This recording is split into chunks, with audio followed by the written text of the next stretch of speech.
Hello friends, तो आइए आप सभी का स्वागत है एचडी क्लासेस में। और आज हम लोग करेंगे किसका बहुपद और द्विघात समीकरण का जो हम लोग कल प्रश्न किए थे, तो उसका सारा डाउट हम लोग आज क्लियर करेंगे। एक एक पॉइंट करके जितना भी आपका डाउट बने वहाँ से सारा कंप्लीट करेंगे। जड़ से ख़त्म करना है डाउट तो ये वीडियो देखना ही पड़ेगा, ठीक है। तो आप सभी को देख लेना है और बोल दें एक बात कि वो सारा प्रश्न प्रीवियस ईयर में पूछा गया है पहले भी, ठीक है। तो कोशिश करना है कि ये सारा वीडियो आप लोग कर लें। और यदि कोई ऐसा है जहां हम प्रश्न बता रहे हैं तो और आप लोगों में से कोई ऐसा है जो वीडियो नहीं देखे हैं, वो प्रश्न पहले सॉल्व नहीं किए हैं, तो पहले सॉल्व कर लो वो वीडियो देख के सारा प्रश्न, फिर डाउट देखने आओ, ठीक है। मेरा रिक्वेस्ट इतना ही है, क्योंकि उससे आपका भी फ़ायदा होगा और मुझे भी फ़ायदा होगा, क्योंकि मुझे उतना समझाना नहीं पड़ेगा और आप बनाने की कोशिश करेंगे, ठीक है। तो कोशिश करो तो कोई दिक्कत नहीं है, कोशिश करना चाहिए, ठीक है। तो कोशिश करो, उससे कोई दिक्कत नहीं है, तो कोशिश करो पहले फिर देखने आओ। तो चलिए हम लोग स्टार्ट करते हैं पहला प्रश्न। तो आपका जो पहला प्रश्न था वो पहला प्रश्न क्या बोल रहा था? तो पहला प्रश्न जो था वो बोल रहा था वर्ज गुणन विधि। नाम तो सुना ही होगा वर्ज गुणन विधि नाम तो सुना ही होगा सब।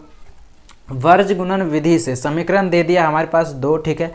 बोल रहा है हल निकालें। हल निकालें मतलब क्या हो गया, इसमें x और y का मान ज्ञात करने के लिए बोल रहा है। वो भी कौन विधि से? वर्ज गुणन विधि से। ऐसे वहाँ बहुत विधि था, लेकिन किससे बोल रहा है? वर्ज गुणन विधि से हमें मान ज्ञात करने के लिए बोल रहा है। किसका? दो समीकरण दे दिया, उसका मान ज्ञात करने के लिए बोल रहा है। तो क्या दिया हुआ है वो देखते हैं हम लोग। प्रश्न तो हम पढ़ ही दिए हैं, तो कोई दिक्कत वाली बात नहीं है। तो दिया है हमारे पास क्या, तो दिया है दो समीकरण दे दिया है। कौन कौन दिया है हमारे पास? एक है दे दिया है 8x + 5y, दिया है हमारे पास 8x + 5y, 8x + 5y बराबर 9। और दूसरा दे दिया हमारे पास, दूसरा समीकरण दिया हुआ है कौन? दूसरा दे दिया है 3x + 2y बराबर 4, 3x + 2y बराबर 4। तो इसमें कोई दिक्कत वाली बात नहीं, आपको सॉल्व कर लेना है, ठीक है। और बोल रहा है क्या, इसका मान ज्ञात करें। तो कोई टेंशन नहीं। ये समीकरण किस रूप में दिया हुआ है, तो बात करें इस समीकरण का, तो ये a1x + b1y + c बराबर 0 के रूप में है। क्योंकि जब 9 को हम इधर लेके आएंगे तो क्या हो जाएगा, वो -9 हो जाएगा, मतलब इसके रूप में हो जाएगा। और ये समीकरण का बात करें तो ये समीकरण किसके है? a2x + b2y + c2 बराबर 0 के रूप में। इसको c1 ले लेते हैं, ठीक है। ये c1 के रूप में है। तो दोनों समीकरण किस किस के रूप में है ये पता चल गया, ठीक है। तो इससे आपको ये फायदा होगा कि आप जब हम a1 बोलेंगे तो आपको पता होना चाहिए कि a1 8 है। यदि हम b1 बोले तो आपको पता होना चाहिए कि b1 5 है। और c1 बोले तो आपको पता होना चाहिए कि c1 9 है। यदि हम a2 बोले तो पता होना चाहिए कि a2 3 है और b2 हमारे पास 2 है और c2 क्या हमारे पास -4 है। क्योंकि इधर लाएंगे तो क्या हो जाएगा, -4। तो कोशिश करते हैं कि हम क्या करें, समीकरण को इधर ले लिख लेते हैं, ठीक है। तो बराबर के इधर था, प्लस में था, तो इधर आएगा माइनस में हो जाएगा। तो उधर क्या बच जाएगा 0 और इधर क्या बच जाएगा 0। अब तो किसी को कोई दिक्कत नहीं, क्योंकि बराबर के उधर +9 था तो इधर ला दें, क्या हो गया -9। अब तो यहाँ तक किसी को कोई दिक्कत नहीं है, यहाँ तक तो दिक्कत होना ही नहीं चाहिए। अब क्योंकि जो हमारा ये समीकरण है किससे बोल रहा है? वर्ज गुणन विधि से। तो अब लिखते हैं क्या, वर्ज गुणन विधि से। वर्ज गुणन विधि से हम लोग सॉल्व करने के लिए बोल रहा है। तो वर्ज गुणन विधि से, गुणन होता है ना, वर्ज गुणन विधि से। तो वर्ज गुणन विधि से क्या होगा, तो वर्ज गुणन विधि तो बोल रहा है हमें निकालने के लिए किसे? वर्ज गुणनखंड विधि से समीकरण का हल ज्ञात करें। तो वर्ज गुणनखंड विधि से, तो वर्ज गुणन विधि क्या होता है? x लिखते हैं, फिर y लिखते हैं, फिर 1 लिखते हैं।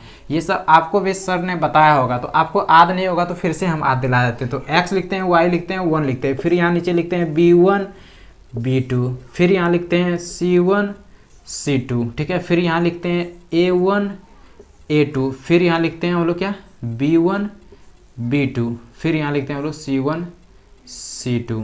यही लिखते हैं रे, गलती नहीं ना किए हैं, देख लेते हैं एक बार। हाँ गलती किए हैं, ज़रूर गलती किए हैं भाई। रुक जा थोड़ा, फिर से हमको मिटाने दें, फिर करते हैं, ठीक है। क्या b1 b2 c1 c2, b1 b2 c1 c2, फिर अरे यार c1 c2, फिर a1 a2, फिर b1 b2, ठीक है। इतना तक किसी को कोई दिक्कत नहीं। हम लोग कुछ नहीं किए, पहले हम लोग क्या किए, x y 1 लिख लिए, ठीक है, एक्स वाई 1। फिर हम लोग क्या किए, B1 B2 C1 C2 A1 A2 और B1 B2। तो ये सब आप सबने पढ़ा होगा। तो अब वो लोग गुना किस तरह करते हैं, तो B1 पहले इससे गुना करते हैं, फिर इससे गुना करते हैं, फिर क्या करते हैं, ये इससे गुना करते हैं A1 से, फिर इससे गुना करते हैं, A1 थोड़ा ज़्यादा ऊपर लिखा गया है तो A1, और फिर ये इससे गुना करते हैं और फिर ये इससे गुना करते हैं, ठीक है, यहाँ तक दिक्कत नहीं है। अब हम लोग क्या करते हैं, इसीलिए करते हैं क्योंकि अब हम लोग सॉल्व करते हैं। ये तो हमारा बीजगणित विधि का वो हो गया डायग्राम जो कि हम लोग समझने में मदद करता है, ठीक है। अब क्या होगा, तो एक्स बाई क्या हो जाएगा, B1 C2 minus B1 C2 क्योंकि माइनस होता है, ठीक है, B1 C2 minus B2 C1 यहाँ तक दिक्कत नहीं है क्योंकि इससे पहले इसमें गुना किया B1 C2 फिर B2 C1 बराबर फिर y बटे, अब ये क्या हो जाएगा, C1 A2 या A2 C1 लिखो जो आपकी मर्जी करे, C1 A2 माइनस फिर C2 A1 क्योंकि गुना में इधर का इधर लिखो या इधर का उधर लिखो कोई टेंशन नहीं होता, जोड़ घटा में वो टेंशन होता है। फिर यहाँ क्या हो जाएगा, यहाँ हो जाएगा A1 B2 1y A1 B2 minus A2 B1। इसमें किसी को कोई दिक्कत नहीं है, कुछ नहीं किए, जो x था उसको ऊपर रखें, फिर इसका क्रॉस मतलब गुना कर दिया, क्रॉस गुना किया मतलब B1 C2 B2 C1, फिर इसमें y रखें ऊपर, फिर क्रॉस गुना कर दिए C1 A2 C2 A1, ठीक है, फिर इसमें भी 1 रखे ऊपर, फिर क्रॉस गुना कर दिए A2 B2 minus A2 B1, ठीक है, इसमें किसी को कोई दिक्कत नहीं है। अब हम लोग क्या करते हैं, इसको सॉल्व करते हैं। तो सॉल्व करने के लिए हम ऊपर मिटाते हैं, फिर हम लोग मान बिठाते हैं। तो मान बिठाने के लिए हमको क्या करना होगा, मान तो याद रहना चाहिए, तो यहाँ मिटा देते हैं, ठीक है, ये लाइन उतना मिटा देते हैं। तो आप नोट कर लीजिए तब तक जितना हो सकता है, मतलब स्क्रीनशॉट ले लीजिए ना, तो फिर बाद में आप लोग देख लीजिएगा। तो इतना हम मिटा रहे हैं, चलिए मिटा देते हैं। अब स्क्रीनशॉट ले लिए होंगे, चलिए तो यहाँ तक मिटाते हैं क्योंकि ये थोड़ा ज़्यादा बड़ा था, ये समझाना था थ्योरी, तो उसके लिए इसको लाना जरूरी था। ऐसे आप बीजगणित विधि से यहाँ से भी लिखते हैं तो कोई दिक्कत वाली बात नहीं था, लेकिन ये याद रखने में थोड़ा दिक्कत होता है, लेकिन उससे बनाने में तुरंत बन जाता है। इसलिए क्या हो जाएगा, एक्स बाई, अब क्या है देखो, B1 C2 B1, देखो B1 कहाँ है, यहाँ, मतलब B1 हमारा क्या है 5, तो B1 C2 मतलब -4, B1 C2 माइनस, फिर क्या करना है माइनस। इसे आप चाहें तो कहीं भी बगल में लिख सकते हैं, A1 बराबर 8 B1 बराबर 5 C1 बराबर -9, ऐसे करके आप लिख सकते हैं। देखें ऐसे सॉल्व करने में बहुत आदमी को दिक्कत होता है। 3 B2 बराबर कितना है 2 और C2 बराबर कितना है -4। तो ये आप चाहें तो कहीं लिख सकते हैं और वहाँ से देख के फिर सॉल्व कर सकते हैं, ठीक है, उससे कोई दिक्कत वाली बात नहीं है। तो A1 हमारा कितना है, इतना है, A1 मतलब B1 C2 हो गया माइनस, अब क्या है हमारा B2 C1, B2 हमारा कौन है, इसमें 2 है, और C1 कौन है, C1 हमारे पास -9 है, इसमें कोई दिक्कत नहीं है, और फिर क्या है बराबर है। अब आगे y बटे क्या, C1 A2, C1 यहाँ कौन है, C1 हमारा क्या है -9, C1 A2 कहाँ है हमारे पास, यहाँ है 3 minus C1 A2 minus C2 A1, C2 हमारे पास कौन है -4 है, -4 C2 -1 C2 इंटू A1 हमारा कितना है 8 है। इसमें भी किसी को कोई दिक्कत नहीं है क्योंकि सब हम लोग गुना में लिख रहे हैं, तो ये हम मिटा देते हैं, आपके लिए बताए थे। और फिर बात करें हमारे पास क्या है, बराबर 1 बटे क्या है हमारे पास, वो A1 B2, A1 हमारा क्या है इसमें, A1 8 है, A1 B2 हमारा क्या है इसमें, B2 2 है प्लस नहीं सॉरी माइनस, ठीक है, माइनस A1 B2 लिख दें, फिर A2 B1, हमारे क्या है 3 है, और B1 क्या है हमारे पास 5 है। इसमें कोई दिक्कत नहीं है, सिर्फ हम लोग मान रख दिए, जो हमको रखना था क्वेश्चन में दिया था वो हम मान रख दिए, ठीक है। अब फिर हम लोग आगे सॉल्व करते हैं। अब एक्स वाई क्या हो जाएगा, 5 गुना 4 कर -4 करेंगे तो -20, माइनस प्लस 9 दूना 18, इसमें किसी को कोई दिक्कत नहीं है। y बटे 9 तिया 27 -27, क्योंकि माइनस गुना प्लस करेंगे तो माइनस होता है, माइनस और माइनस क्या हो जाएगा प्लस हो जाएगा, क्योंकि -4 और बाहर क्या है माइनस, तो माइनस प्लस 8 चुक 32, इसमें भी किसी को कोई दिक्कत नहीं। फिर आगे बढ़ते हैं, 1/8 दूना 16 माइनस 5 तिया 15, यहाँ भी किसी को कोई दिक्कत नहीं। अब चलिए हम नीचे ये अब मिटा देते हैं क्योंकि इसका ज़रूरत अब नहीं है। आप लोग तो कॉपी में बनाएंगे तो आप लोग तो हमेशा रहेंगे, आप लोग को नहीं मिटाना है, आप लोग तो रहेगा ही, आप लोग के कॉपी में तो हमेशा रहेगा। तो x बाई 20 माइनस 20 में 18 जाएगा, कितना बचेगा -2, ठीक है, बराबर y बाई -27 प्लस 20 मतलब घटेगा, घटेगा तो क्या हो जाएगा, 32 में से 27 जाएगा, कितना बचेगा 5, लेकिन हमारा बड़ा चिन्ह क्या है प्लस, इसी कारण से प्लस रहेगा, बराबर 16 में से 15 जाएगा, कितना बचेगा, 16 में से जब 15 घटा देंगे हम, क्या हो जाएगा, 16 में से 15 घटाएंगे तो कितना बच जाएगा 1, 16 में से 15 घटाएंगे तो कितना बचेगा 1। यहाँ रखो, पहले क्या है हमारे पास, इसके जगह हमारा क्या था रे, C1 हमारा क्या था, A1 B2, A1 हमारा कितना है देखो तो, A1 हमारा कितना है 8 है, A1 C2 हमारा कितना है -4 है, A1 C2 यही था, लास्ट में हम लोग गलती किए थे, A1 B2 रे, A1 B2 तो 8 दूना 16 और फिर क्या है 5 तिया 15, इसमें तो कोई दिक्कत वाली बात नहीं है, ठीक है, 15 A1 B2 और फिर A2 B1 A1 B2 फिर B2 A1, ठीक है, दिक्कत नहीं है यहाँ पे। क्या 8 दूना 16 माइनस 5 तिया 15, इसमें किसी को कोई दिक्कत नहीं ना है, हमको थोड़ा डाउट लग रहा है इसलिए बोले। क्या था हमारे पास x y 1, क्या होता था B1 B2, फिर क्या होता था हमारा C1 C2, फिर क्या होता था A1 A2, फिर क्या होता था B1 B2। तो पहले इसको गुना करते हैं, A1 B2, A1 हमारा कितना है यहाँ पे, A1 हमारे पास 8 है और B2 कितना, A1 B2 हमारे पास कितना है 2 है, 8 दूना 16, और A2 हमारे पास कितना है, A2 बात करें तो A2 हमारे पास कितना है 2 है, नहीं A2 कितना है हमारे पास 3 है, और B1 कितना है हमारे पास, B1 की बात करें तो 5। चलिए तो कोई दिक्कत नहीं, मतलब कन्फ्यूज खत्म हो गया, थोड़ा लग रहा था क्योंकि हम पहले बनाए थे तो थोड़ा डाउट था सोचना। चलो तो 1/15, 16 में से 15 जाएगा, कितना बचेगा हमारे पास 1 बचेगा, इसमें किसी को कोई दिक्कत नहीं ना है। चलिए तो फिर हम लोग आगे देखते हैं, आगे बढ़ते हैं। अब एक क्वेश्चन सही लिखें, प्लस, ठीक है वैसे भी। चलिए तो सॉल्व करते हैं।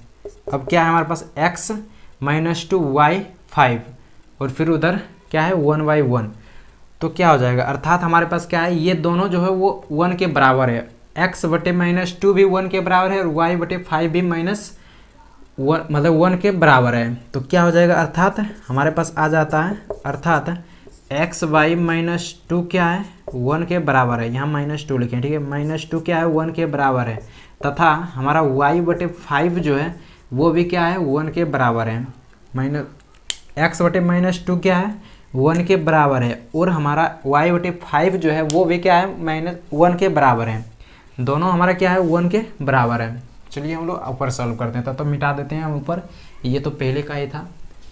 चलिए तो इसको अब मिटा देते हैं, इसकी अब ज़रूरत नहीं है।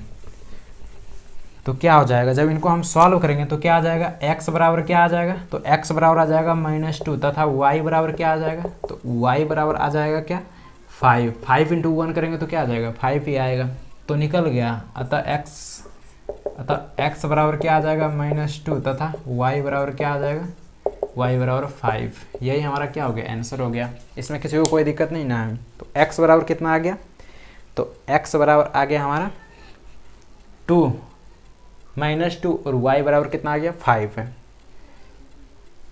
ठीक है, y बराबर 5 और x बराबर कितना आ गया -2।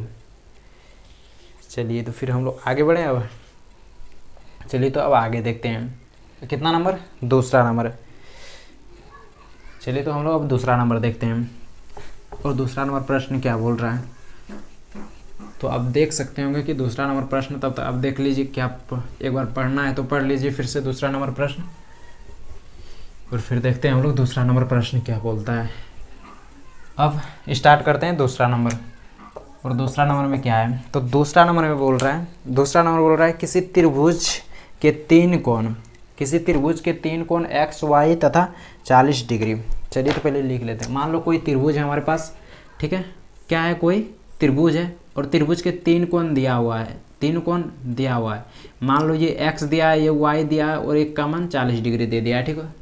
तो हम लोग जानते हैं कि त्रिभुज के तीनों कोणों का योग कितना होता है, 180 डिग्री होता है। चलिए तो फिर आगे देखते हैं अब। और क्या दे दिया है, दो कोणों x और y के बीच का अंतर कितना है, 30 डिग्री है। तो बोल रहा है x और y का मान ज्ञात करें। प्रश्न बोल रहा है किसी त्रिभुज के 3 कोण x, y और 40 डिग्री है, ठीक है। और बोल रहा है दो कोण x और y का अंतर जो है वो कितना है, 30 डिग्री है। तो बोल रहा है x और y का मान ज्ञात करें।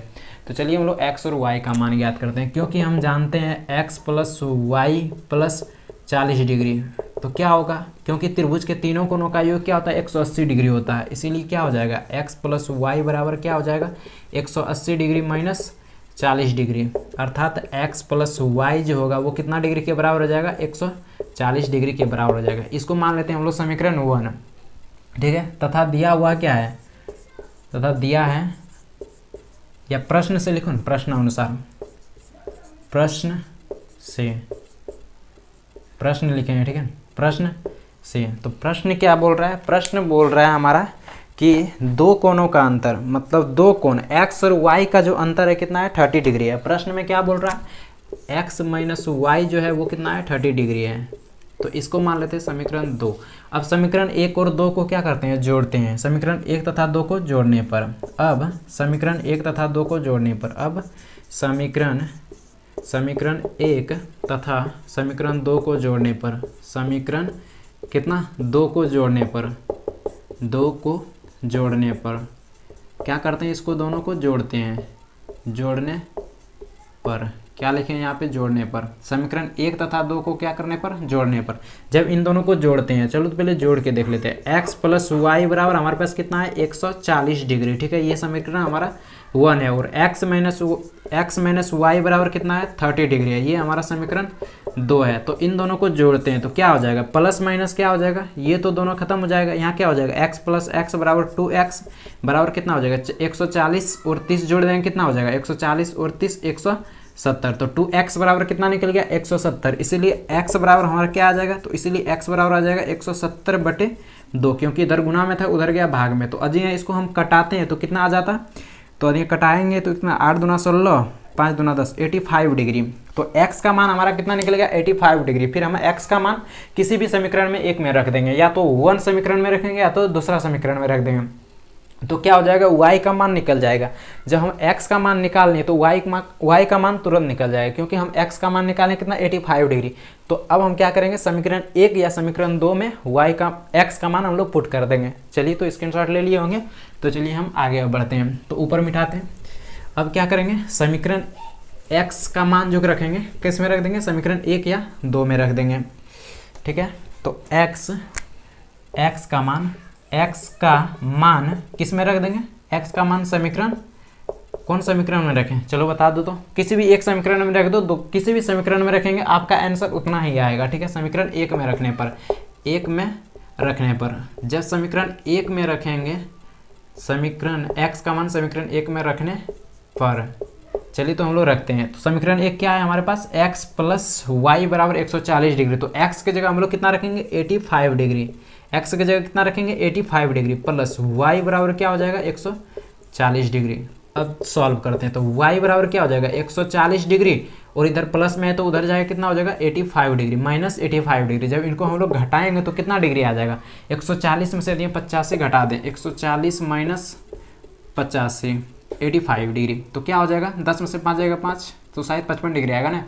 इधर से घटाएंगे तो कितना हो जाएगा, यहाँ हमारे पास बच गया 13, 13 में से 8 जाएगा कितना, 8 2 10, 55 डिग्री। तो क्या बोले, 55 डिग्री। तो y बराबर क्या आ गया, 55 डिग्री। मतलब x भी हमारा निकल गया, y भी निकल गया। तो पूछ क्या रहा था हमारे पास, x और y का मान ज्ञात करें। तो x और y का मान हमारे पास क्या हो गया, निकल गया। अतः x और y का मान क्या आ गया, तो अतः x और y का जो मान आया वो कितना आ गया, 55 डिग्री, मतलब 55 डिग्री। अतः x और y का मान क्या आ गया, अतः x बराबर कितना आ गया, x बराबर निकाले थे 85 डिग्री, तथा y बराबर हमारा क्या है, तो y बराबर भी 55 डिग्री होगा, ठीक है आंसर। यदि आप चाहें तो यदि इसको चेक करना चाहते हैं तो इन तीनों को जोड़ दो, कितना 85 डिग्री, 55 डिग्री और 40 डिग्री को तीनों को जोड़ दो, वो कितना के बराबर हो जाएगा, 180 डिग्री के बराबर हो जाएगा। यदि 180 डिग्री के बराबर है तो ये जो हम लोग सॉल्व किए हैं वो पूरा अच्छी तरह से सही है। चलिए तो फिर हम लोग आगे देखते हैं अब, ठीक है।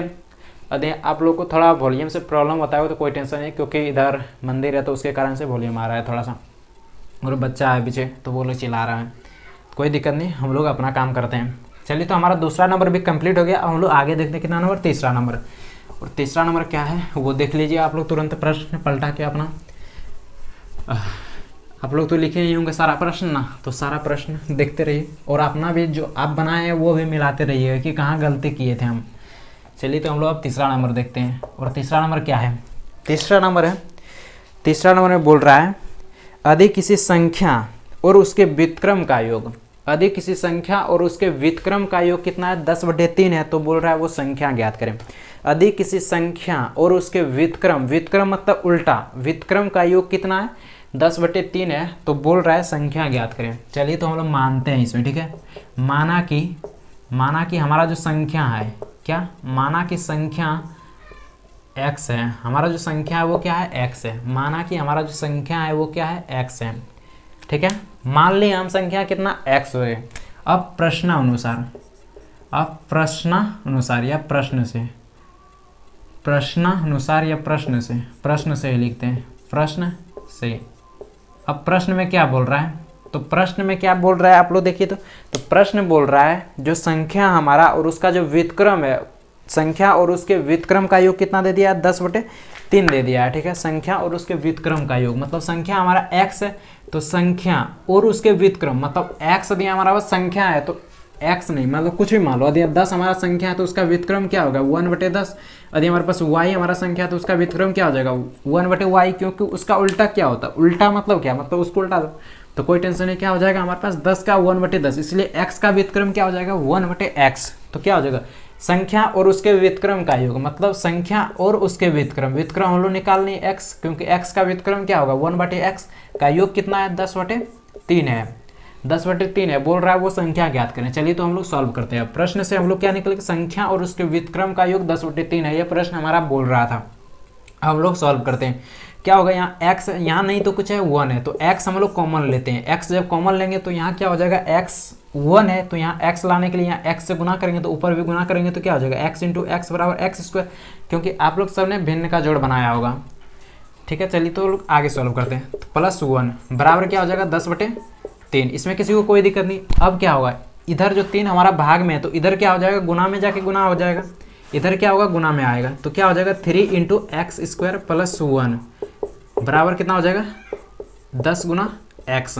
यहाँ तो दिक्कत नहीं है। फिर आगे देखते हैं, जब इनको हम पूरा तोड़ेंगे, गुना करेंगे तो क्या हो जाएगा, 3x² + 3 बराबर 10 × x करेंगे कितना हो जाएगा, 10x। अब इसको इधर लाते हैं तो क्या हो जाएगा, 3x², इधर 10 प्लस 10 था तो इधर आएगा क्या होगा, -10x + 3 बराबर क्या हो जाएगा, 0। इधर तो कुछ नहीं बचा तो क्या बचेगा, 0।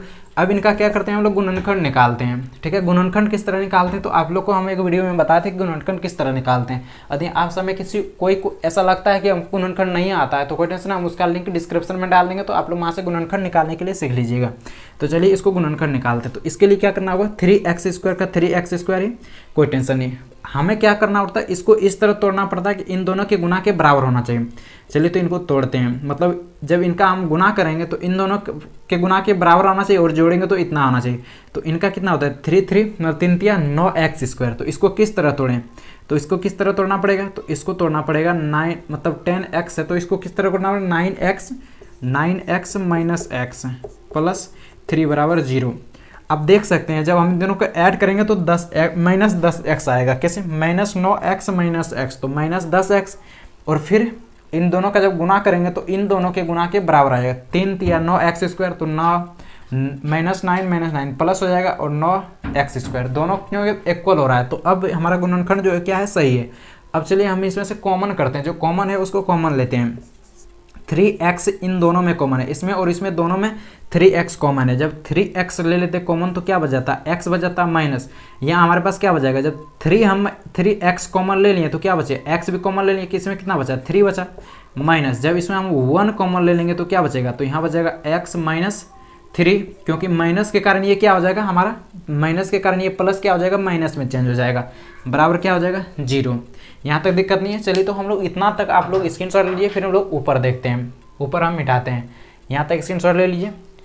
चलिए तो फिर हम ऊपर मिटाते हैं, ठीक है। ऊपर तो कुछ किए नहीं थे, चलिए तो ऊपर 2 लाइन मिटा देते हैं, फिर सॉल्व करते हैं। अब क्या करते हैं, अब इन दोनों में जो कॉमन है वो कॉमन लेते हैं। अब इन दोनों में कॉमन क्या है, इन दोनों में कॉमन की बात करें तो इसमें x-3 कॉमन है, इसमें भी x-3 कॉमन है, ठीक है। तो इन दोनों में से x-3 कॉमन ले लेते हैं। जब इन दोनों में x-3 कॉमन ले लेंगे तो बचेगा क्या मेरे पास, तो बचेगा क्या 3x-1, तो 3x-1। तो अब क्या होगा, तो अब हमें गुणनखंड ज्ञात करना है। तो चलिए कोई टेंशन नहीं, जब ये हमारा 0 के बराबर होगा तो क्या पूछ रहा है, मान ज्ञात करें, x और y का मान ज्ञात करें। तो x और y का मान ज्ञात करते हैं। ओह, ये दोनों क्या है, 0 के बराबर है, ठीक है।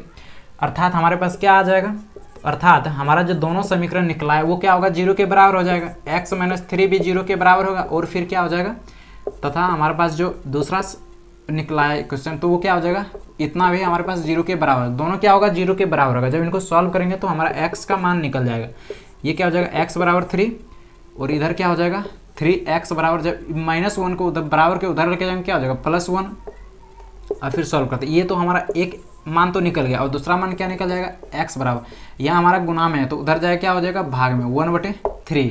अतः हमारा x का मान क्या निकल गया। अतः जो हमारा संख्या बोल रहा था, संख्या क्या होगा, यही नहीं बोल रहा था कि संख्या क्या होगा वो बताएं, क्या बोल रहा था, संख्या ज्ञात करें। तो संख्या क्या हो जाएगा, अतः संख्या जो हमारा क्या है, अतः संख्या 3, क्या हो जाएगा 1/3 है। दोनों संख्या हम लोग निकालनी है। जो प्रश्न के अनुसार से हम संख्या भी ज्ञात कर लिए, और जो बोल रहा था प्रश्न उसका भी हम लोग यूज कर लिए बहुत अच्छी तरह से। चलिए तो आपको क्लियर हो गया होगा कि ये हम लोग 3 नंबर किस तरह बनाना है, और आप लोग मिला भी लिए होंगे कि 3 नंबर हम किस तरह बनाएं और आप किस तरह बनाएंगे। आई होप कि यहाँ तक समझ में आ गया होगा सबको। चलिए तो फिर हम लोग आगे देखते हैं। अब चौथा नंबर प्रश्न, ये मिटाते हैं फिर और देखते हैं चौथा नंबर। तब तक आप लोग चौथा नंबर भी निकाल लीजिए, और चौथा नंबर देखिए कि आप लोग किस तरह बनाए हैं, एक बार चेक कर लीजिए, फिर हम आगे देखते हैं। चलिए तो फिर अगला देखते हैं चौथा नंबर में क्या बोल रहा है। चलिए तो 4 नंबर अब स्टार्ट करते हैं। 4 नंबर में क्या है देखिए, तो 4 नंबर में बोल रहा है बहुपद 3x² - x - 4 के शून्यांक ज्ञात करने। कुछ नहीं बोल रहा है, सिर्फ शून्यांक ज्ञात करने के लिए बोल रहा है। समीकरण क्या है हमारे पास, 3x² - x - 4। हमारे पास समीकरण दे दिया है 3x² - x - 4। या तो इसको आप px के रूप में लिख सकते हैं, इसको लिख सकते हैं px बराबर 3x² - x - 4। इस तरह भी आप लिख सकते हैं, लेकिन आप उस तरह नहीं भी लिखें तो भी चलेगा, ठीक है। तो क्या करना है, जब गुणनखंड मतलब शून्यांक जब ज्ञात करते तो हम लोग शून्यांक कैसे ज्ञात करते हैं, तो शून्यांक निकालने का 2 विधि था, एक कोई और था, एक गुणनखंड विधि। तो हम लोग गुणनखंड विधि से निकालते हैं। और पहले ही बताएं, यदि किसी को गुणनखंड नहीं आता है तो उसका लिंक हम डिस्क्रिप्शन में डाल देंगे, तो वहाँ से जाके वो गुणनखंड का वीडियो देख लेना है। चलिए तो इसका भी हम लोग गुणनखंड निकालते हैं। तो क्या हो जाएगा, ये क्वेश्चन क्या था, 3x² - x - 4 के शून्यांक ज्ञात करें। चलिए तो इसका शून्यांक ज्ञात करते हैं। 3x² माइनस मतलब क्या हो जाएगा, हमारे पास जो ये दोनों इक्वेशन है इससे बनाना है। 3x² माइनस क्या हो जाएगा 4x + 3x - 4, क्योंकि हम इसको तोड़ सकते हैं, क्योंकि 4x + 3x, जब इन दोनों को हम लोग फिर जोड़ घटाव करेंगे तो क्या आ जाएगा हमारे पास -x ही आएगा, ठीक है। चलिए तो अब जो कॉमन है उसको कॉमन लेते हैं। तो x यहाँ पे कॉमन है तो x कॉमन ले लेते हैं। यहाँ क्या बच गया हमारे पास 3x माइनस यहाँ हमारे पास क्या बच गया 4x, तो कॉमन ले लिए, प्लस इसमें तो कुछ कॉमन नहीं है तो 1 कॉमन लेते हैं। तो क्या बचा हमारे पास 3x - 4। अब देखते हैं अब दोनों में कॉमन क्या है, तो इसमें भी 3x - 4 है और इसमें भी क्या है 3x - 4 है। तो दोनों में क्या करते हैं 3x - 4 हम कॉमन ले लेते हैं। तो क्या हो जाता है 3x - 4 जब कॉमन ले लेंगे तो क्या बच जाएगा x + 1। जब इन दोनों में कॉमन है तो दोनों जब कॉमन ले लेंगे तो बचेगा हमारे पास क्या x + 1। इसमें कोई दिक्कत नहीं है। यदि हमारा जो इक्वेशन दिया मतलब बहुपद जो दिया है 3x² - x - 4 वो 0 के बराबर है तो क्या होगा, तो हो जाएगा हमारे पास क्या 3, ये जो हमारे पास निकला इक्वेशन वो भी क्या होगा 0 के बराबर होगा। यदि हमारा बहुपद 0 के बराबर है तो क्या होगा, ये भी 0 के बराबर होगा, अर्थात इसका 2 मान निकलेगा। शून्यांक हमारा दोनों निकल गया, ये भी 0 के बराबर होगा और ये भी क्या होगा, 0 के बराबर होगा। जब इनको सॉल्व करेंगे तो क्या आ जाएगा, 3x बराबर 4, इधर सॉल्व करेंगे तो x बराबर -1। अब सॉल्व करते हैं, x बराबर क्या आ जाएगा 4/3 और इधर तो -1, एक निकल गया और दूसरा शून्यांक ये निकल गया। अतः जो हमारा शून्यांक निकल गया वो क्या हो गया, अतः बहुपद का शून्यांक क्या हो गया। अब अतः बहुपद का जो शून्यक है, शून्यक क्या क्या है, तो 4/3 तथा क्या है हमारे पास -1 है, -1 है। आई होप कि आपको 4 नंबर भी समझ में आ गया होगा। और 4 नंबर के बाद हमारे पास अभी भी बचा है प्रश्न अभी ज़्यादा, तो कोई टेंशन नहीं, आराम आराम से इसी तरह मस्ती से। थोड़ा लगता है हम सीरियस हो गए हैं, ठीक है ना, तो कोई टेंशन नहीं, सीरियस होकर नहीं पढ़ाएंगे, आराम से मस्ती से ही कराएंगे, ठीक है ना। चलिए तो फिर हम लोग आगे बढ़ते हैं और कितना नंबर, 5वां नंबर देखते हैं। और 5वां नंबर में ही थोड़ा दम है, तो देखते हैं 5वां नंबर क्या बोल रहा है। हमको यकीन है कि कोई ना कोई तो 5वां नंबर ही देखने के लिए आया होगा। चलिए देखते हैं अच्छा आगे क्या बोलता है। 5वां नंबर क्या बोल रहा है, बोल रहा है 2 संख्याओं का अंतर 26 है, ठीक है, 2 संख्याओं का अंतर 26 है। यदि बोल रहा है तथा एक संख्या जो है वो दूसरी संख्या की 3 गुना है, तो बोल रहा है संख्या ज्ञात करें। तो चलिए हम लोग मानते हैं, माना कि हमारे पास संख्या क्या है, माना कि 2 संख्याएं क्रमशः, संख्याएं जो है कौन कौन है, 2 संख्याएं क्रमशः कौन कौन है, क्रमशः x तथा y है। क्या है, x तथा y है, ठीक है। 2 संख्या कौन कौन है, हम मान लिए 2 संख्या क्या है हमारे पास, x तथा y है, और जिसमें हमारा क्या है, x बड़ा है किससे, y से, ठीक है, x बड़ा है y से। क्या बोल रहा है, 2 संख्याओं का मतलब क्या बोल रहा है, 2 संख्याओं का जो है, प्रश्न देखते हैं, 2 संख्याओं का अंतर 26 है और बोल रहा है जो एक संख्या है वो दूसरी संख्या की 3 गुनी है, ठीक है। तो प्रश्नानुसार, तो क्या प्रश्नानुसार क्या बोल रहा है, प्रश्नानुसार क्या बोल रहा है वो, प्रश्नानुसार बोल रहा है कि हमारा जो 2 संख्या है उसका अंतर कितना है, 26 है। मतलब x माइनस वाई क्या है, x माइनस वाई क्या है हमारे पास, 26 है। इसको मान लेते हैं हम लोग समीकरण 1, ठीक है। x माइनस वाई कितना दे दिया, 26 दे दिया, इसको समीकरण 1 मानते तथा। और दूसरा बात क्या बोल रहा है, दूसरा बात बोल रहा है एक संख्या जो है, मतलब पहली संख्या जो है वो दूसरी संख्या की 3 गुनी है। मतलब पहली संख्या हमारा क्या है, x है, वो दूसरी संख्या की क्या है, 3 गुनी है। इसको मान लेते हैं समीकरण 2, ठीक है। इतना ही आपके प्रश्न में बोल रहा था, प्रश्न में इतना ही बोल रहा था कि 2 संख्याओं का अंतर 26 है और जो हमारा पहली संख्या है वो दूसरी संख्या की 3 गुनी है। तो बोल रहा है संख्या क्या होगा वो ज्ञात करें। तो हम संख्या अब ज्ञात करते हैं।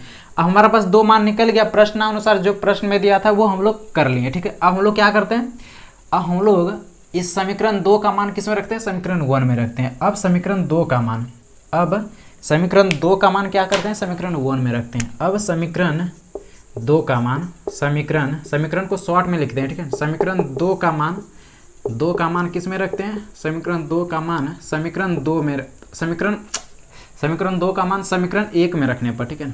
2 में किसे रख देंगे, समीकरण 1 में रखने पर, समीकरण 1 में रखने पर। समीकरण 2 का मान किस में रखें हम लोग, समीकरण 1 में रख लेते हैं। जब हम लोग समीकरण 2 का मान समीकरण 1 में रखेंगे तो समीकरण 2 में x बराबर कितना है, 3y, तो x की जगह क्या आ जाएगा, 3y माइनस y बराबर क्या है, 26। क्योंकि ये हमारा क्या है, x का मान हमारे पास यहाँ 3y दिया हुआ था, तो समीकरण 1 में x की जगह हम लोग क्या मान रख दिए, x का मान रख दिया 3y। अब हम लोग सॉल्व करते हैं, तो 3y माइनस y जब करेंगे क्या आ जाएगा, 2y बराबर 26। तो हमारे पास y बराबर क्या आ जाएगा, तो y बराबर आ जाएगा 26/2 अर्थात 13, ठीक है। तो y बराबर निकल गया। अब y जब निकल गया तो x नहीं निकलेगा, इसलिए x बराबर क्या आ गया, इसलिए x बराबर 13 गुना, मतलब 3 गुना कितना, y के जगह y का मान रख देते हैं 13, 3 गुना जब 13 करेंगे कितना आ जाएगा, 3×3 = 39, अर्थात x का भी मान निकल गया और y का मान भी निकल गया। तो हम यहाँ लिख देते हैं, अतः x बराबर कितना आ गया, 39 तथा y बराबर कितना आ गया, y बराबर कितना आ गया, y बराबर हमारा आ गया 13। तो यही हमारा क्या आ गया, आंसर आ गया। तो चलिए अब देख सकते हैं कि आपके बोर्ड में कितना आसान सवाल पूछता है और फिर भी आप लोग घबराते हैं कि कितना भारी सवाल पूछा है। तो उसे टेंशन लेने की ज़रूरत नहीं है, हम हैं आपके साथ, सारा दुख दर्द सारा कंप्लीट होगा और एग्जाम में आप लोग हंसते खेलते जाएंगे। सिर्फ आपको डेली वीडियो देखना है, किस तरह वीडियो देखना है वो सब आप जानते ही हैं। चलिए तो आप देख लिए। अब हम लोग अगला प्रश्न देखते हैं। 6 नंबर क्या बोल रहा है वो देखते हैं। लेकिन आज बहुत ज़्यादा बोल रहे हैं क्योंकि हम कितना देर से वीडियो ही बना रहे हैं। 6 नंबर देखते हैं, ठीक है। और 6 नंबर क्या, वो स्क्रीनशॉट ले लिए होंगे सब। चलिए तो स्क्रीनशॉट ले ही लिए होंगे। चलिए हम मिटाते हैं। ऐसे नहीं लिए हैं तो बाद में ले लेना, कभी पीछे करके देख लो टाइम कितना हो रहा है, उस टाइम पे आके फिर ले लेना, ठीक है। चलिए तो फिर हम लोग अब कितना नंबर देखते हैं, 6 नंबर। 5 नंबर हमारा कंप्लीट हो गया। 5 नंबर भी आप लोग समझ गए होंगे क्योंकि 5 नंबर में कुछ था ही नहीं। अब हम लोग 6 नंबर देखते हैं। 6 नंबर क्या है, 6 नंबर, ठीक है। अब 6 नंबर में क्या बोल रहा है, 6 नंबर में बोल रहा है, अब जो आ रहा है सवाल वो शायद द्विघात समीकरण का है, ठीक है। तो 6 नंबर क्या बोल रहा है, एक द्विघात समीकरण ज्ञात करें जिसके शून्यांक दिया हुआ है। क्या है, शून्यांक दिया हुआ है। द्विघात समीकरण का शून्यांक दिया हुआ है ये और बोल रहा है द्विघात समीकरण ज्ञात करें। तो आप सबको बता दें द्विघात समीकरण का व्यापक रूप, आप सबको पता है द्विघात समीकरण का व्यापक रूप क्या होता है। द्विघात समीकरण का व्यापक रूप क्या होता है, आप लोग को पता है तो कमेंट कीजिए। द्विघात समीकरण का व्यापक रूप क्या होता है। तो द्विघात समीकरण का व्यापक रूप, जैसे बात करें हम, जैसे क्या होता है द्विघात समीकरण, फिर यदि हम बात करें इसे द्विघात बहुपद सब जो होता है उसका व्यापक रूप क्या होता था, x² इंटू कुछ इस तरह होता था। तो उसी तरह द्विघात समीकरण का क्या होता है। तो द्विघात समीकरण का बात करें, द्विघात समीकरण का व्यापक रूप होता है x² minus alpha plus beta x plus alpha into beta. थोड़ा हम भी कन्फ्यूज है तो देख लेते हैं, ठीक है ना। देख लेते हैं क्या आता है, बुक लेते हैं क्या होता है इसका व्यापक रूप। मेरे ख्याल से यही होना चाहिए, ठीक है। x² minus alpha plus beta x plus alpha into beta. व्यापक रूप की बात करें, हाँ यही है, ठीक है। व्यापक रूप उसका क्या होता है, x² into alpha plus beta x plus alpha into beta. यहाँ हमारा जो अल्फा प्लस बीटा है वो क्या है, वो शून्यांकों का योगफल है। और अल्फा इंटू बीटा क्या है, वो शून्यांकों का गुणनफल है। आप लोग शून्यांकों का योगफल भी पढ़े हैं और शून्यांकों का गुणनफल भी पढ़े हैं। अब चलिए हम लोग अपने प्रश्न पे आ जाते हैं 6 नंबर। तो 6 नंबर प्रश्न क्या बोल रहा है, 6 नंबर बोल रहा है एक द्विघात समीकरण ज्ञात करें जिसके शून्यांक दिया हुआ है। चलिए तो यहाँ हमारे पास क्या है, यहाँ हमारे पास 2 शून्यांक दिया हुआ है। यहाँ हमारा अल्फा प्लस बीटा क्या हो जाएगा, अल्फा प्लस बीटा क्या हो जाएगा, शून्यांकों का योग। शून्यांक हमारे पास को क्या क्या दिया है, तो शून्यांक दिया है √3 + 1। तो इन दोनों को ऐड कर देते तो क्या निकल जाएगा हमारा, अल्फा प्लस बीटा। √3 + 1 इंटू क्या दिया है, √3 - 1। हमारे पास शून्यांक दिया हुआ था। शून्यांकों का योगफल क्या होता है, जो शून्यांक हम लोग निकालते थे उसको ऐड करते थे। आप लोग को चेक करने के लिए दिया होगा कि ये इसका मूल है कि नहीं है, शून्यांक है या नहीं है। तो उस समय हम लोग क्या करते थे, शून्यांकों का गुणनफल निकालते थे फिर चेक करते थे। तो उसी तरह इसमें शून्यांकों का जब हम लोग योगफल निकालेंगे क्या करेंगे, दोनों को ऐड कर देंगे। चलिए दोनों को ऐड करते तो क्या हो जाएगा, √3 + 1 प्लस √3 - 1। तो माइनस और प्लस क्या हो जाएगा, खत्म हो जाएगा, क्या बचेगा √3 अर्थात 2√3। तथा हमारे पास अब क्या निकालेंगे, अल्फा इंटू बीटा निकालेंगे, मतलब शून्यांकों का गुणनफल। अल्फा इंटू बीटा बराबर क्या हो जाएगा, अल्फा इंटू बीटा बराबर क्या हो जाएगा, √3 + 1 इंटू √3 - 1। यही हो जाएगा अल्फा इंटू बीटा।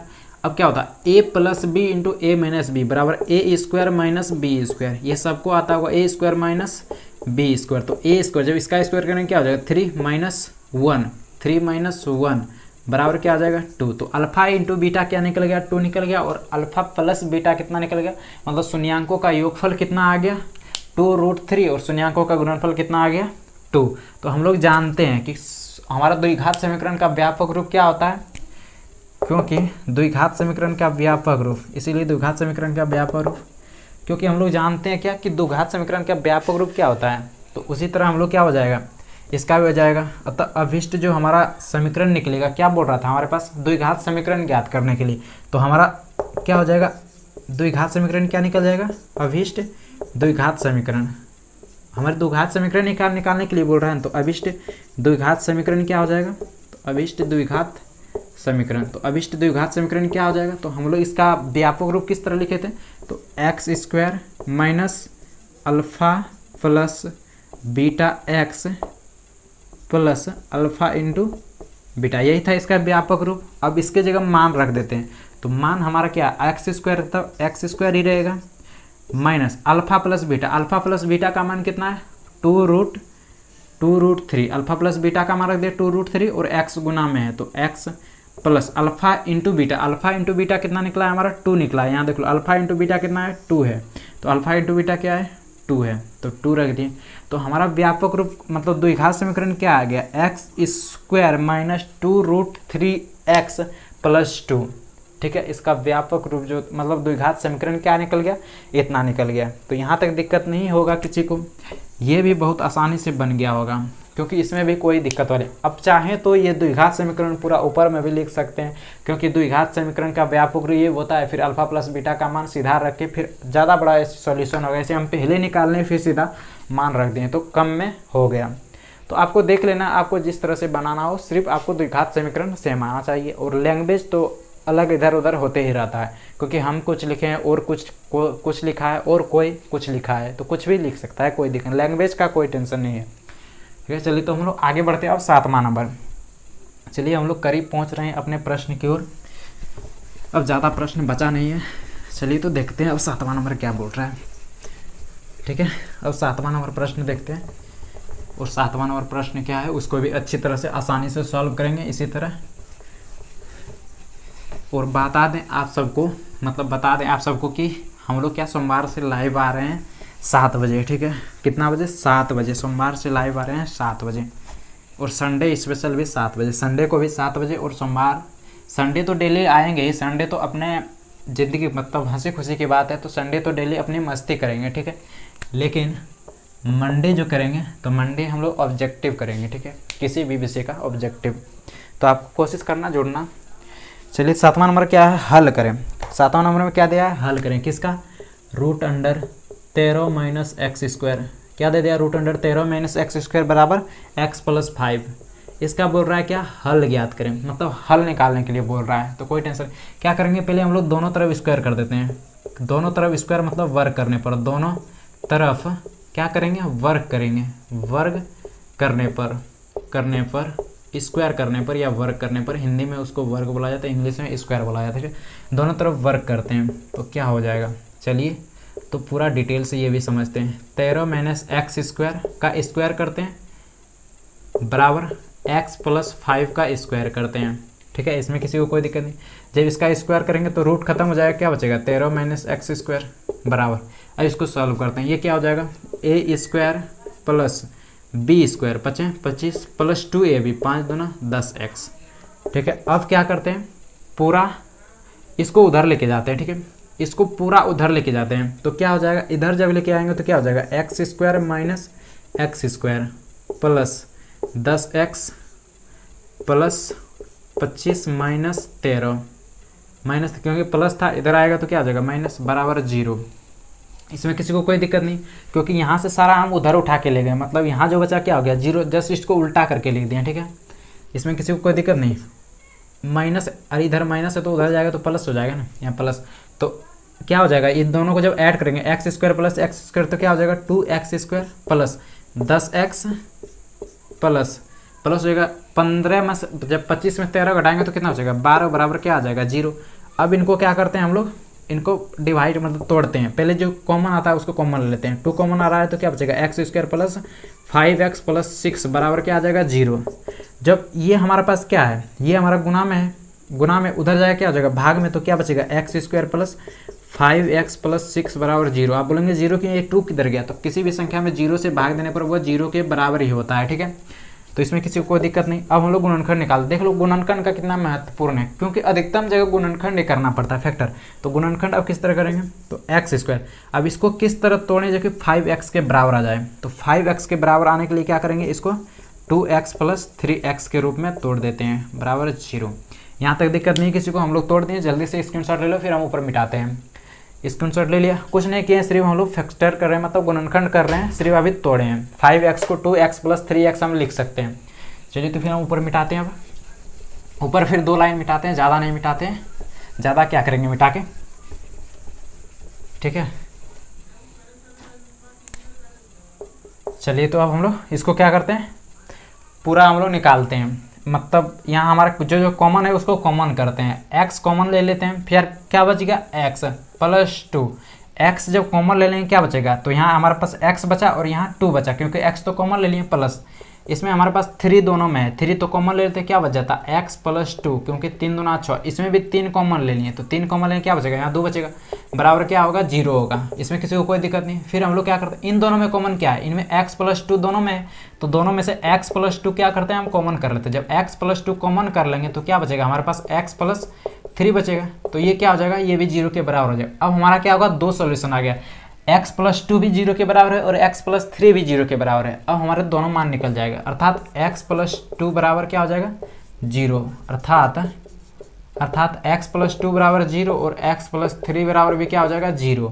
तो x बराबर क्या हो जाएगा -2 और यहाँ भी हमारे पर x बराबर क्या निकल जाएगा -3। अतः हमारा x का मान क्या निकल गया, हमारा जो हल क्या निकल गया, तो हल हमारे पास निकल गया 2 निकल गया, ठीक है। अतः x बराबर क्या क्या हो सकता है, अतः x बराबर -2 या -3 होगा। दोनों में से कोई एक हो सकता है या फिर दोनों हो सकता है, इससे कोई दिक्कत नहीं। जो मान निकल गया वो दोनों लिख देना, अतः लिख के, और कुछ नहीं करना है आपको, आगे कुछ करना है सोचना ही नहीं है, सिर्फ इतना लिख के छोड़ देना। वो जो करेगा एग्जामर करेगा, आप चेक करते समय उसको जो करना है वो करते रहेगा, आपको सिर्फ इतना लिख के छोड़ देना। चलिए तो फिर हम लोग आगे बढ़ते हैं। अब कितना नंबर, 8वां नंबर, और 8वां नंबर देखते हैं फिर से। और 8वां नंबर में क्या बोल रहा है, मूल ज्ञात करें। क्या बोल रहा है, मूल ज्ञात करें। अब मूल क्या होता है वो आप लोग थोड़ा सोचिए कि मूल क्या होता है, और ऐसे भी कल तो सोचे ही होंगे, लेकिन ठंडी के दिन आ गया ना, ये मिटता नहीं है बड़वा वाला जल्दी, पता नहीं क्या करना होगा। चलिए तो फिर हम लोग आगे देखते हैं। अब इतना तक तो दिक्कत नहीं हुआ होगा। हम लोग क्या कर लिए, आज बहुपद और द्विघात समीकरण का सारा प्रश्न जो डाउट में था वो सारा हम लोग क्लियर कर लिया, ठीक है। बहुपद और द्विघात समीकरण का सारा प्रश्न। और अब देखते हैं 8वां नंबर। 8वां नंबर प्रश्न क्या है, देखिए आप लोग। 8वां नंबर प्रश्न में बोल रहा है द्विघात समीकरण x² - 2√2x + 1 बराबर 0 का क्या बोल रहा है, हल ज्ञात करें, ठीक है। द्विघात समीकरण हमारे पास क्या दे दिया है, तो बात करें हमारे पास द्विघात समीकरण क्या है, यहाँ पे दिया है क्या, द्विघात समीकरण, द्विघात समीकरण क्या दिया है, द्विघात समीकरण बराबर क्या दे दिया है, द्विघात समीकरण दे दिया है x² - 2√2x, x² - 2√2x, और क्या दे दिया है +1 बराबर 0, +1 बराबर क्या दे दिया है 0। तो यहाँ हमारा क्या क्या निकल जाता है, यहाँ हमारा क्या निकल जाएगा, तो यहाँ की बात करें तो हमारे पास a इसमें क्या है, तो a हमारा क्या है, इसमें a हमारा 1 है। b की बात करें, b क्या है हमारे पास -2√2 है, सॉरी। और c की बात करें तो c क्या है हमारे पास, c की बात करें तो c हमारे पास कितना है 1 है। a b c तीनों हम लोग निकालने द्विघात समीकरण से। a हमारा क्या है 1 है, और b क्या है हमारे पास -2√2 है, और c क्या है हमारे पास 1 है। यहाँ तक दिक्कत नहीं किसी को। हम लोग आगे क्या करते हैं, जो हमारा मूल निकालने के लिए एक फार्मूला होता है, ठीक है। मूल निकालने के लिए क्या होता है, एक फार्मूला होता है। क्या फार्मूला होता है, तो उसका फार्मूला होता है मूल निकालने के लिए, मूल निकालने का एक फार्मूला होता है क्या, x बराबर होता है -b plus minus root under b² - 4ac बटे 2a। तो पहले जो बड़ा वाला सॉल्व करने जैसा है तो उसको हम लोग पहले क्या करते हैं, निकाल लेते हैं, ठीक है। तो पहले हम क्या करते हैं, b² - 4ac पहले निकाल लेते हैं। तो b² - 4ac क्या होगा, तो पहले निकाल लेते हैं और डायरेक्ट यहाँ मान रख देंगे और कुछ नहीं करेंगे। तो पहले हम लोग क्या निकालते हैं, b² - 4ac। तो b² - 4ac क्या हो जाएगा, इसीलिए b² - 4ac, b² - 4ac क्या हो जाएगा, तो b के जगह b का मान रखो 2√2, ठीक है। इसका स्क्वायर जब कर देंगे -4ac, ac हमारा क्या है, a हमारा का मान कितना है, a है, और c का मान कितना है 1 है। जब इसका स्क्वायर करेंगे तो क्या हो जाएगा, 2 का स्क्वायर करेंगे तो 4, और रूट का स्क्वायर करेंगे तो 2 -4, तो 4 दूना 8 -4, अर्थात हमारे पास 4 आ गया। b² - 4ac का मान क्या आ गया, 4 आ गया। इसीलिए द्विघात समीकरण का मूल क्या हो जाएगा, इसीलिए द्विघात समीकरण का मूल, द्विघात समीकरण का मूल अर्थात x बराबर क्या हो जाएगा, -b plus minus root under b² - 4ac बटे क्या हो जाएगा 2। यहाँ तक दिक्कत नहीं, अब सिर्फ मान रखना है। b का मान कितना है, -b, तो -b के जगह b का मान रखो -2√2, ठीक है। यहाँ तक दिक्कत नहीं है, 2√2 माइनस, अब क्या है प्लस माइनस, अब बी स्क्वायर माइनस 4ac की जगह बी स्क्वायर माइनस 4ac का मान रख दो। बी स्क्वायर माइनस 4ac की जगह बी स्क्वायर माइनस 4ac का मान रख दिए 4। हम लोग क्योंकि अभी तुरंत निकाले थे, बी स्क्वायर माइनस 4ac कितना आया था, 4 आया था। और फिर क्या है, नीचे 2a है, 2a है, तो 2a की जगह 2a का मान रखते हैं। 2a एक जगह a का मान कितना है हमारे पास, a का मान 1 है। यहाँ तक दिक्कत नहीं है, सिर्फ हम लोग मान रखे हैं अभी तक और कुछ नहीं किया। चलिए तो हम ऊपर मिटाना चाहते हैं, तो आप लोग जल्दी से स्क्रीनशॉट ले लीजिए, फिर हम लोग ऊपर मिटाते हैं। ठीक है, देखते हैं ऊपर क्या होता है। चलिए तो ऊपर मिटाते हैं अब और देखते हैं आगे क्या चलता है। चलिए तो ऊपर 2 लाइन मिटा देते हैं, 2 लाइन 3 लाइन, यहाँ तो पूरा मिटा ही देते हैं 4 तक। ठीक है, क्योंकि सबका मान तो रख दिए हैं, इसमें तो किसी को कोई दिक्कत नहीं है। चलिए तो फिर आगे सॉल्व करते हैं। तो क्या हो जाएगा, माइनस माइनस यहाँ क्या हो जाएगा प्लस, तो क्या बचेगा 2√2। ठीक है, 2√2 प्लस माइनस 4 बाई क्या हो जाएगा 2। इसमें किसी को कोई दिक्कत नहीं है, हमारा निकल गया कितना, मान निकल गया। अब अर्थात क्या हो जाता है, हमारे पास यहाँ 2 मान निकल जाता है, अर्थात क्या हो गया 2√2 प्लस 4/2 और क्या निकल जाएगा 2√2 माइनस 4/2। यहाँ तक दिक्कत नहीं है किसी को, क्योंकि हमारा 2 मान निकल गया। तो पूछ क्या रहा है कि इसका मूल ज्ञात करें, अतः इसका दोनों मूल क्या हो जाएगा, ये दोनों मूल हो गया। तो सीधा आप आंसर यहाँ लिख सकते हैं, क्या हो जाएगा 2√2 प्लस 4/2 या फिर 2√2 माइनस 4/2। ये हमारा क्या आ गया, आंसर आ गया। ठीक है, इसमें किसी को कोई दिक्कत नहीं है। चलिए तो हम लोग अब यहाँ तक विराम रखते हैं। नहीं, और एक है और एक कर ही लेते हैं। नहीं तो वो एक जो है वो हम लोग नेक्स्ट क्लास में कर लेंगे, क्योंकि वो आपका 5 नंबर का है और शायद अधिकतम स्टूडेंट वही प्रश्न में पूछा होगा। ठीक है, मतलब उसी प्रश्न में सब फंसा होगा, क्योंकि वो प्रश्न थोड़ा बड़ा था। तो कोई टेंशन नहीं, वो भी हम अगले वीडियो में कर देंगे, क्योंकि अगले वीडियो में हमारे पास ज़्यादा प्रश्न है नहीं। ठीक है, थोड़ा कम प्रश्न है, तो उस समय जब उसका डाउट बताएंगे तो उस समय सारा डाउट क्लियर करा देंगे, क्योंकि उस समय हमारे पास ज़्यादा प्रश्न नहीं है। तो उस समय ये ज़्यादा बड़ा प्रश्न है, तो इसको भी सॉल्व करा देंगे। ठीक है, आज के लिए इतना ही रखते हैं। Thank you, good night. मतलब गुड नाइट नहीं, खाना वाना खा लो, अब ज़्यादा अंधेरा हो गया होगा। Thank you.